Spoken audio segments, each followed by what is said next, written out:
Thank you to our sponsors, Little Voices. Are you a teacher with a passion for drama, music and performance, or feeling stuck in the classroom? Little Voices gives you the chance to step into a role where you can truly inspire young minds through the arts. This is a company I know well and admire. They're passionate about child development, highly rated and genuinely transformative. With small group teaching, a focus on confidence and creativity, with the opportunity to guide children through Lambda qualifications, you can make a real impact. Plus, with the support of a nationwide franchise network behind you, you can run your own successful business, doing what you love while teaching in a way that truly fits your life.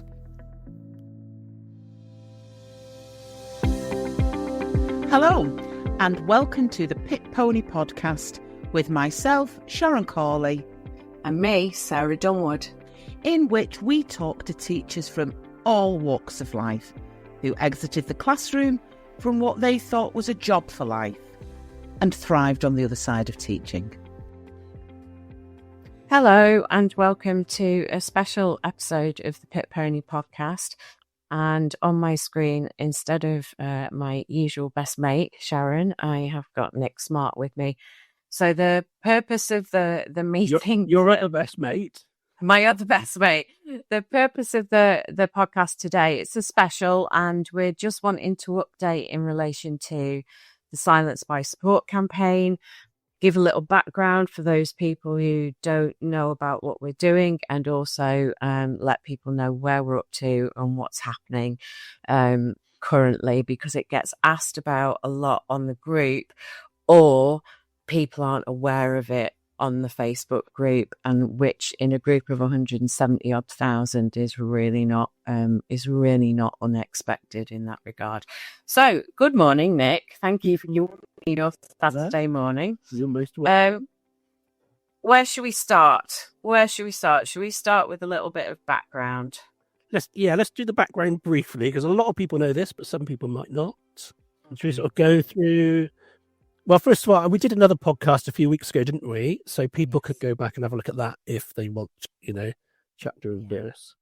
But yeah. Yes, you were the first person who was on a video podcast with us. I know. And now, am I the first person to have to be invited back? Yes, you are. Sure. Well, arrived. It's the day of firsts. So yeah, you go back to the beginning and let's the history holds story.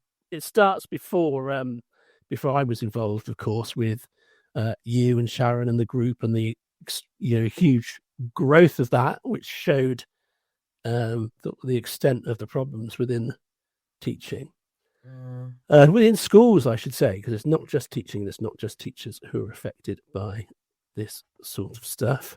Perhaps I should say at the top that the big thing that we're talking about is our campaign, Silence by Support, which is all about the way in which teachers are removed from the profession via a support plan. They're given support, but in actual fact, they're really being given a message that it's time for them to go. So there was lots of background, wasn't there? But I got involved when I decided that I was fed up with it, and I would get onto my MP about it, my MP Dan Aldridge, and ask him to write to Bridget Phillipson. But I was aware, of course, Sarah, that you'd written to Bridget Phillipson yourself before and had a reply. So that's when I got in touch. I couldn't get in touch with you directly at that point, so I got in touch with Sharon and said, "Could you put me in touch with Sarah, because I know she's written to Bridget Phillipson." And you very kindly shared the letter with me, shared the response with me, shared your own response to the response, not in writing back, but in and that was quite interesting, wasn't it? It's probably worth for listeners who haven't listened to the previous episode and perhaps aren't fully aware that there was I went out to our group, summer 2024, and said, we've got a change of government. I'm going to write to the Education Secretary, throw everything at me and I will try and organise something in terms of a coherent letter. And obviously, and this is the nature of things, isn't it? There's so many things that are not right within the system that my initial response when I ended up writing everything up was something like 50 pages long, typed, which is a report. It's not a letter. But the really common themes, and it was the really common themes that had been coming up through the group anyway, that Sharon had been supporting people with, was this thing to do with the misuse of support plans. And it's that word misuse that's really, really important. So I did write to Bridget Phillipson and got a response back, sadly, which was, and I am going to use the term, and I've discussed this with you, I was mansplained to about the importance of teaching as a profession and blah, blah, blah. It wasn't a response from Bridget Phillipson. It was from somebody within the DFE comms team. A number of links on the hyperlinks on a printed letter, which was really helpful, to documentation to do with appraisal and this, that, and the other, which there have been some changes to kind of make it clearer and stuff like that. But fundamentally, the response did not address the central theme of the letter, which is there is something seriously wrong in teaching when people are being ejected from the profession in the way that they are doing at the moment. So when you got in touch with me and were able to say that you'd got Dan who was listening and who was acting, I think that was a tipping point for us in terms of we might be able to actually mobilise and do something here. And also the great thing is when an MP writes to the Education Secretary, the Education Secretary has to respond. You know, when an MP writes to a minister, they do have to respond. We haven't got that response yet, but we live in hope. Also, the letter went to Helen Hayes, who is chair of the Education Select Committee. So hoping we might get a response there as well. But yeah, that was how it. That's how I got involved with what you'd sort of been campaigning on for quite some years, really. Yeah, and then we sort of started firing stuff off to various places, didn't we, to just try and make a bit of a fuss. Yeah, so I think didn't we put a call out for individual testimony from people, and I think, as is the way with the circumstances of what happens to people, a lot of people end up gagged with settlement agreements that have got non-disclosure clauses in them, and I do want to come back to that in a minute. But after a bit of a kind of slow false start in terms of doing that, we ended up with, I think, about 350 individual testimonials from or testimonies from people that you then, bless you, did amazing work with in terms of making sure that they were absolutely anonymous, that there was nothing identifiable. And I know you spent a huge amount of time going through and picking the 101, which they vary. There's some quite lengthy ones, there's some quite short and snappy ones, and then produced this beauty for us. There it is. The Silence by Support report, which it's hard reading. It is hard reading. And you and I, when we were putting it together, I remember we were sort of exchanging messages and saying, you know, I've just been reading through it. I'd spend a few hours with it. You'd spend a few hours with it, and be like, you know, sort of message each other saying, I'm so angry. I'm just, you know, or just really emotional about some of the stories. And I'd be sitting here in my office, and my wife would be sitting at this desk behind me doing whatever she was doing. And sometimes I'd just turn around and share a story, and she'd be like, you know, we'd both be like incredulous at the bringing them all together is really powerful. It is, and it's all, so for me, it's almost like a work of fiction, but it's not, because some of the accounts are so, you can't believe that other human beings would treat people in the way that people have been treated. And it almost feels, I don't know, like over dramatized, but it's not. It's people's realities. If it was fiction, you'd be like, Yeah, did that really happen? Did it? But no, and I think I would want to signpost, and we will put it in the links in the show notes. But I would want people to go, if they haven't done already, go and have a look at our website, which again, Nick does all the work here. I just sit and yammer on. Nick's got the website up and running, and you can sign up on our mailing list there, but also the report in electronic format is there to read. And I, even if you just go in and dip into it and take a sample, it's shocking, and it's interesting as well. I know that somebody has shown a copy of it to their GP. There was a thread on our group last week, wasn't there, that somebody had shown their GP the report in the context of them experiencing the same thing. And the GP actually thought it was an official government report in terms of what was in there. The irony being is that I don't think any government that I've experienced in my medium lifetime has ever produced anything quite as stark as that, which is a shame. So the report came about, didn't it? And that was June-ish, and then I'm not good on timeline. Yeah, it was in the summer. it was June-ish, and then Schools Week got in touch, didn't they? Yeah, and that kind of was like, oh, we need to do something quickly, because Schools Week actually, in media terms, turned something around very quickly. It only took them 4 or 5 weeks. Yeah, so that was when I started sort of just emailing lots of people, really, just trying to make a bit of a, sort of make some waves. And they got back straight away and said, yeah, let's do a big thing on this.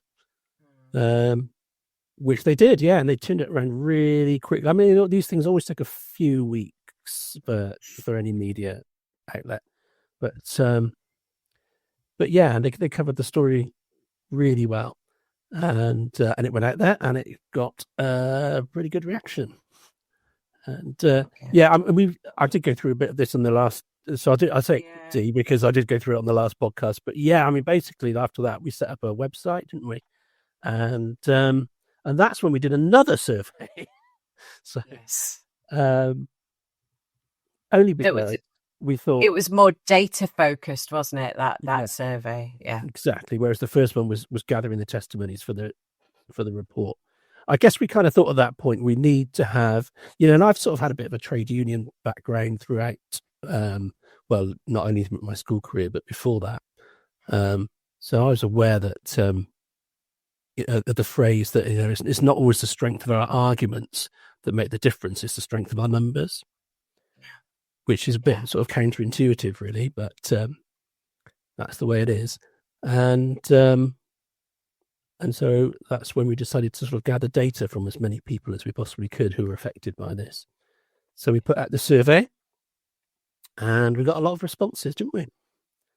3,300 in the end. Yeah. And directly, lots of people knew people who'd been affected. And I think when we filtered it out and took it to the people who'd been directly affected, I think we got down to it. I mean, I'm a complete nerd anyway, so I talk about statistically significant samples and all of that sort of stuff. But we did get down to a decent sample size of over 1,000 people who'd been directly affected. Yeah, so we used Ireton. So with a population of 600,000-ish teachers in the UK, then that is statistically significant. Yeah. And I think, so going from that, I think what we've done is we've now got a mailing list. We've got at the moment about 2,000 on the mailing list. But obviously talking to people through the group, hence the purpose of this today, to get it out onto the group as well. And we're now in the position where we're trying to think about how we mobilise beyond the contacting MPs, which there's a lot of that going on, and I know that a lot of group members are doing that. Making exploratory contact with media in terms of sending the report out to key people and key channels and programs and so on and so forth, and trying to get some momentum going now. So we had our first group meeting not last week. Was it last? Yeah, it was last Tuesday, wasn't it? It's Saturday now. Yeah, so it's like about 10 days ago. About 10 days ago. Right, so it was fully subscribed, wasn't it? Yeah. You could have up to 100 on the call, and we were fully subscribed in that. So I dare say we'll do another one for others who wish to join. But it was great just to be in the same space as people. I mean, it was horrible that all these people had to get together because they'd suffered in this way. But it's quite cathartic, really, to be able to share a space with people who'd all been through this.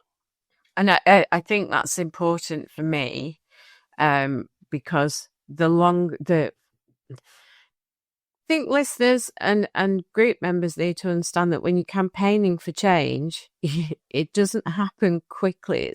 It's like moving an oil tanker and turning it around. The comparison is quite often drawn to the post office scandal, which in real terms, and I was only listening to a podcast about this last night, the problems all started with that back in 2001. So I think, and in terms of campaigning, I know that Private Eye, for example, had been absolutely relentless in trying to bring something up about it every week in the magazine for a good decade. So I think when we're talking to group members, when we're having meetings, when we're discussing it, how did I describe myself to you before? I'm on the pessimistic side of the middle line. I'm a realist that things take time because you're involving people and bureaucracy and all sorts of things, and it can take a long time, but that doesn't mean that things aren't going on in the background and that people around us aren't being utterly relentless in terms of what we're doing. So we want to see, and Sharon's not with us, but we want to see local meetups, regional meetups. We want to be getting different groups of people together, because I go back to what you said. When we're talking to people, yes, the testimony is important, and it's the shock factor. It's the horror of how can people deal with that. But when it comes to it, you need numbers. They want to know, how many people is this affecting? How many local authorities is this happening in? How many schools is it happening in? Is it happening in particular multi-academy trust? They want numbers. So that was where we went to the research. And I think for me, we want the physicality of people meeting up so we can actually get to a point where there is a big body of people. I would love to see a protest. Sharon has talked endless times about wanting to have a protest. Or is that the word? But yes, a big group of us at the Houses of Parliament with gags on, because that's what's happened to so many people. But sat behind that has got to be people doing things, taking action, being really coordinated, keeping the message going. And that's going to need money. Which is why when Sharon comes back, there's going to be a big push in terms of getting a fundraising committee together and starting to think about the ways in which we can fundraise. Because as an example, and I am going to say this, that report, which is beautiful, and it is beautifully, your print guy has done an amazing job. But I know that, yeah, thank you. I know that us just getting, what did we get? Did we get 20 copies? 35 copies? So it was a tenner a book, wasn't it, essentially, after setup costs and all the rest of it. And that's been funded by... Paid 300 between us, didn't we? Yeah, so that's out of pocket, and that's fine. We've accepted that was the case. But to do a lot of the things that we want to do is going to take some funding sat behind it as well, in order to cover the costs of things. Another example there is the mailing list, where I use MailChimp normally for bulk emails, but there's a limit on the free accounts. You can have 500 members, 500 people signing up. So we've got 2,000 people who've given us their email to be part of it. So I had to set up 4 different accounts to keep within the 500 limit. And then, having done that, I found that MailChimp realized that I was sending the same content from a similar, account, and blocked one of them. So I set up another one, and they blocked that, and I did that 2 or 3 times and tried to change it a bit and stuff. So then I had to open another one with another sort of mail provider like that. So if we had a little bit of funding, not loads, but if we had a little bit, so we could just open one account and just send out one email. And I think that's it, isn't it? Is that when we do get to the point of about talking about fundraising, it's not for paying people, it's not for money, it is literally, you're still putting a lot of our own money into it. Oh yeah, absolutely. But it is for things like that, because when you don't sit in that world, you don't realize how much some of these things cost. And running a mailing list and properly, so it's GDPR compliant and all the rest of it, and using the right, it costs money. In this the same way the podcast costs money, and we self-fund that. But anyway, that's a side issue. When Sharon's back, Sharon will talk all about fundraising, and she will be all over that, because we want to drive things forward. So I think I just want to mention the media, and just come to a point about how it works with the media when it's not an immediate news story. So not something that comes up on the daily news as something that's come out that day or whatever. It is a news story, but it's not a news story in terms of BBC 6 o'clock news. And having done some previous work with media organisations, we did some with Sky. I did something with BBC Radio about 3 years ago. Even with something that's going to be on a live talk show or something like that, if it's a planned thing, actually the planning can be quite a way ahead of when they're going to tactically deploy that particular thing. So we are in touch with broadcasters at the moment, and we have sent out the report to some other media outlets as well. And there is one in particular that we are keen to work with. But those conversations have been taking place now. What month are we? November. Those conversations have been taking place now for at least 12 weeks. because there is a process. So we're looking at how to get the story out there in the right way. Not short form necessarily, but a longer form process. I would love a documentary, but ultimately I think what I would like listeners to understand is that when you're in the process of brokering something like this, it isn't the decision of the people who are bringing the story as to how the story is shared. So there are editorial teams involved. There's a whole decision-making process about what they do, how they do it, when they will do it, whether they will do it. And then if they decide that they're doing it, they then have to do their own due diligence and fact check everything that they are going to put out there. So there's then a second research phase. So, and Nick knows this, that quite often in the group, people will say, oh, there should be a panorama about this, or there should be a dispatches about this. Absolutely, there should. But I will quite often push back and go, we are trying to do this because it isn't the case that somebody's just going to pick it up and run with it. There's a whole process. So again, it's just that I want people to understand we are trying to get our feet in the doors and get the doors wedged open.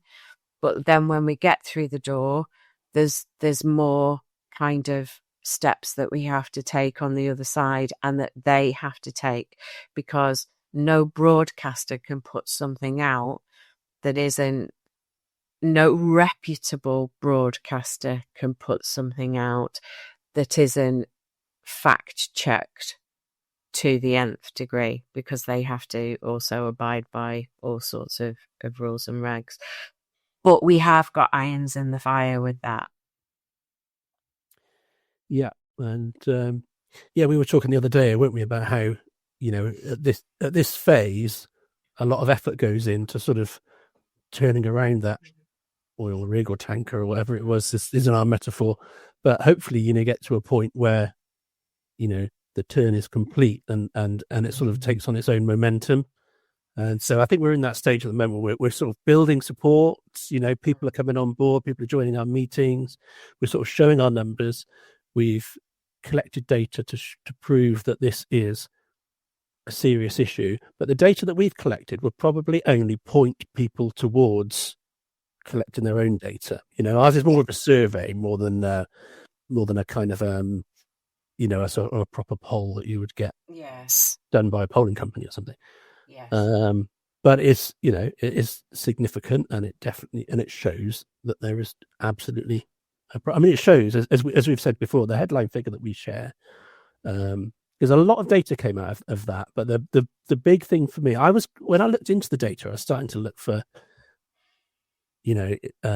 what's the gender balance, what's the is there a sort of disability element? Both of those, yes, is the answer to both of those. But also, we shouldn't lose sight of the fact that just the enormity of it, that well over 70% of people who get a support plan end up leaving their job. So it's not very supportive, I guess. Not successful, is it? So, but I guess my point is that our data will. The main point of it is just to prove that there is a problem, to show that our sheer numbers show that there's a problem. Yes, and that actually, and that's going to lead nicely into something else there, isn't it? That you and I had a bit of an off-camera discussion about the other day, which is there are organisations who would be better placed because of the structure of their official memberships to actually gather this type of information.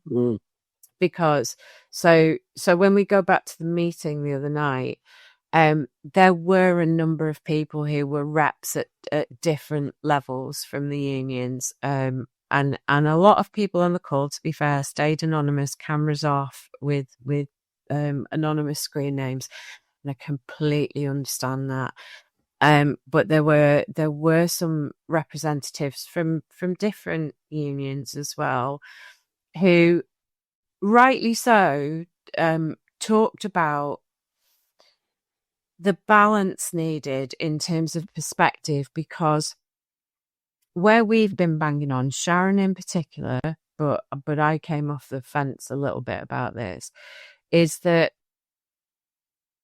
the unions will have a sense of the scale of this, because it's union caseworkers who are supporting people through the process of securing early release settlement agreement. So I want to go to that because quite often we talk about settlement agreements, it's disgraceful, it's this, that, and the other. And actually, the settlement agreement in and of itself is not the problem. It's the mechanism that gets somebody to the point where there is a need for a settlement agreement. It's the misuse of the support plan. The settlement agreement, in reality, for a person who's gone through that misuse process and is broken, the settlement agreement at that point in time is usually that person's best option at that point in time. And I know I've talked to people who have said, 3-4 years on, I wish I'd fought, but at that point in time, it was all I could do to get myself out of bed on a daily basis. Yeah. It was the most sensible option at that point in time. And that was the point that some of the union reps were making, because I really want to be fair about this. Union caseworkers are in a position where they have to advise on options, and then ultimately the group member, the union member, the individual, has to take the decision for themselves. It's exactly the same when you're dealing with a lawyer, and I've got extensive experience with this. A lawyer will advise you, but then waits for you to give the instruction, and they will only take instruction. They will not let you go, no, can you decide which course of action is best? So the settlement agreements, for me, there is a place for them, because actually for a great many people, it is the way for them to be released from their contract, receive their notice period in terms of pay, and not have to step foot back in the building. And what is common within that as well is the non-disclosure clause, which might also sit with a non-disparagement clause. But I do have to say, NDAs in and of themselves are not a bad thing necessarily. It's when they are also misused. And an NDA actually should serve both parties. So again, I've been party to settlement agreements in terms of seeing them. And I know of people who've actually challenged their school back months after the fact, because it's come to light that the school has been saying things about that former member of staff, and the non-disclosure element in the settlement agreement has allowed them actually to pursue the school, because the school has broken the terms of the agreement that they agreed to. So it's a messy area, because actually settlement agreements do serve people at a point in time when they might be utterly, utterly broken. It doesn't make it right that those people are there at that point in time. So we're not necessarily campaigning about settlement agreements. We're campaigning about the misuse of support plans that ends up with people having no choice other than to take those settlement agreements. Yeah, we would not want to have a campaign, would we, that said, that it was anti-settlement agreement? No. Because imagine people are in that situation where, they've been through the support plan and everything, and now it's looking like capability, and you don't have that lifeline anymore. That would be a nightmare. So I wouldn't want anyone to think this is an anti-settlement agreement camp. Absolutely. But I think that's where I want the unions to be a bit more open is, yes, fine, support people, get them their settlement agreements, but you have the numbers to do with how many people you have supported with settlement agreements, what the circumstances are that led to that, because I would expect that the vast majority of them nowadays in this current period, based on what we're seeing anecdotally, is to do with this misuse of support plans, people being told out of the blue that they're suddenly not good enough, and the support plan is not supportive. It is purely a tool to make people think, well, shit, it's time for me to go. And we talked we've about said that before, on the previous podcast. Yeah, I think I was going to say the same thing, but and also, and we said this in the meeting as well. Of course, there is a place for support plans. People do need support at times. Of course, there is a place for not a disciplinary procedure, but a sort of a competency procedure. Capability. Yeah, exactly. I mean, it's just the way it's used. It has to be used properly and fairly. And so often, sadly, when you get a support plan, it's just a step, it's because procedures say that you have to have taken these steps before you get to capability. Yeah. And it's a step on the way, isn't what it becomes, and the outcome's inevitable, sadly, in well over 70% of cases. And I think the other point for me with settlement agreements, and I think I said this on the meeting, and I don't know where the analogy came from, but it landed. More often than not, when people are at the point where they've decided that settlement is the only way, and it's the only reasonable way, because the reality of unfair dismissal, constructive dismissal, grievance processes, statistically, it is so unlikely that you will ever win in those circumstances. I think it's something like less than 5% that ACAS report. Industrial tribunals rarely go in favour of the employee, rarely, because the bar is so high. But the point that I was coming to was that quite often when somebody is at the point where they are agreeing to a settlement agreement and they're signing it, they are so mentally unwell that they shouldn't be even in a position where they're making those sorts of decisions about their future career, their pathway, all of the rest of it. And I think I said, when you've got somebody who shouldn't even be allowed to go to the supermarket and make a decision about what loaf of bread to choose, they should not be in the position where they're being expected to sign a settlement agreement. And one of the things that we would really love to see, alongside references being standardized and centralized and a whole pile of other things, is that actually you should be declared medically fit to sign an agreement like that, because I know of people who sign them when they are declared unfit for work by a GP due to stress and anxiety. So if you are unfit for work in those circumstances, you are not fit to be signing a legal agreement that binds you for the rest of your life.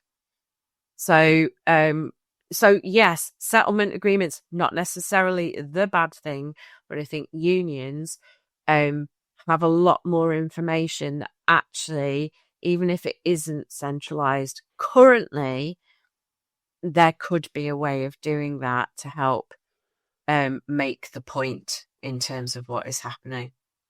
And I also think that when people are faced with, a decision to get out of teaching, it's really hard to explain to people who aren't in teaching how hard it is to get out. Because, as we know, as teachers or ex-teachers, there are three deadlines. There are 3 points in the year by which you have to resign in order to leave 2 or 3 months later on. And all the paperwork says it's like a 2 or 3 month notice period, but it's not. If you resign on the 1st of June, you can't start your new job until January. Yeah. We did a whole episode about this a couple of weeks ago. Yeah. But that's what traps people. People don't really understand that. People kind of say, well, get another job then. If you hate it that much. It's not that easy. And you just can't apply for another job and expect an employer to wait, somewhere between 3 and 7 months for you. You'll get offered a job on the 1st of June. You say, yeah, sure, that's great. Thanks. I accept your job. I'll see you next year. So to get out of teaching, you have to make a massive leap. Really, your only safety net is to do supply for a while. That takes ages to set up, by the way. You have to get in the DBS and all sorts of stuff. So it's really a massive thing to get out of teaching. It's not just apply for another job and do something else. So I know that's another thing that you raised in your letter to Bridget Phillips. Yeah, it is. But it goes to why actually a settlement agreement might be the most appropriate thing at that point in time, because fairly normal. I don't want to upset any HR or legal people, but the evidence that Amelia Harper managed to secure in terms of the Sky coverage that we got a couple of years ago, and some of the research that we've done suggests that it's fairly standard that people get their notice period, so their salary for that period of time between. That seems to be fairly standard. And actually, if that gives somebody a bit of breathing space to then be able to have a couple of months where they know their bottom line's covered whilst they are trying to find that job that they can go on to, then that's brilliant. But obviously, it's also not brilliant. So I think where I want to go to at this point, because it is an update, I think is just we will be doing more online things. We just haven't figured out what, when, and so on and so forth. So on that basis, if you're listening and interested in supporting us, or you've been affected by this, by the misuse of support plans, or if you are the spouse, partner, loved one of somebody who has, and all the rest of it, but you want to get involved, then visit the website, because the link will be in the notes underneath, and sign up to the mailing list, and reach out to us. You can contact us via the website as well, and Nick in particular is very good at responding in a very timely way. Me slightly less so, because I'm a bit more flaky. But we want as many as possible. Well, yeah. I mean, self-deprecation is the key with me. So yeah, we'll ignore the fact that I am busy and it's just me being flaky. But we want people on board, and in different ways. That might just be in terms of numbers. That might be that there are opportunities to help with campaigning and fundraising and all sorts of things. But it ultimately, it's never going to come from just the two people who are on this screen, or with Sharon as well. It's going to need a small army of people to get the momentum and get the numbers. Absolutely. And we're getting the numbers. It's really, it's just building massively, but we need every one of you. Yeah. And one thing that we need every one of you to do actually is to please write to your MP. So if you can, so we don't have like a standard letter for you to send to your MP, because those are very quickly picked up as being, as soon as an MP receives 3 or 4 of those, they know it's a standard letter. So, but we are asking that people please write to their MPs and then write to us and let us know that they have. I'm keeping a database of the people who have. I've only got 6 or 7 on it at the moment, and no more people have written. So if you think, I might have missed you, or if you've done it and you haven't. It's silenceteachers@gmail.com, the email address, or if you can just go to the website, which is silencebysupport.co.uk, you can contact us through there. But if you do write to your MP, let us know, because it's so handy for me to be able to say to Dan or somebody else, all these MPs have been written to, so go and have a chat with them, because they've had some contact about this as well. And I think that probably takes me to one of the final things. Actually, is you mentioned Helen Hayes before, who's the chair of the Education Select Committee, and ultimately, I would want an opportunity for us to be in front of the Education Select Committee to share testimony, from mine and Sharon's point of view as well, about how many people we speak to on a weekly basis and have been doing directly for 5 years who find themselves in this situation, and the emotional toll that is creating, but also the real structural impact that is having on the education system, with the absolute loss of skill and talent and wisdom and experience, because we are leaching good people out of the profession. And I want to be very clear that we are not anti-teaching, we are not anti-school, we are not anti-senior team, because there are some absolutely superb schools, superb senior leaders, superb staff all over the country. But what we are is anti people being treated in the way that they are being treated, because fundamentally, I don't believe we are far off a tipping point in education where it's all going to fall down, where schools are not going to have the staff that children ultimately, because that's right at the heart of it for me, that children are not going to have the benefit of the great teachers who've left the profession, and the ones that are coming in and coming through are in a system in some spaces where they're never going to become those experienced, wise teachers, because they're not going to last, because the system's not set up to support them. So please don't think us anti-teacher or anti-education. We are not talking the profession down. It's the very opposite. Actually, we want the profession to be what it was when I joined the profession 25 years ago, when it was glorious. It was the best job in the world. And I think teaching is the best job in the world. But teachers and TAs and senior leaders across this country are being treated abominably in some circumstances, and it's not small patchwork. There's significant numbers of people that this is happening to, and we need to do something about it. I can climb down off my soapbox now. But you have to look after the people that look after the children. Yes. You can't. Trouble is, a stressed teacher can't help but take that stress into the classroom. As professional as you are, and as much as you can put your game face on when you go into the classroom, when you feel dragged down by all this, that reflects. You teach. There was always a culture in teaching for years. I mean, my mum's a teacher, or retired now. My nan was a teacher. My first teacher in my, I won't go too much into the anecdote stuff, but my first teacher was my auntie. My third teacher was my nan. I literally went to the school where they taught. And I know it's mad. And it was just, so I know what the culture used to be like. And there used to be a culture of really making sure the teachers were okay. And then I think it got to a point where people thought, oh, we're sort of tiptoeing around teachers too much. And it's just swung, so far the other way. It has.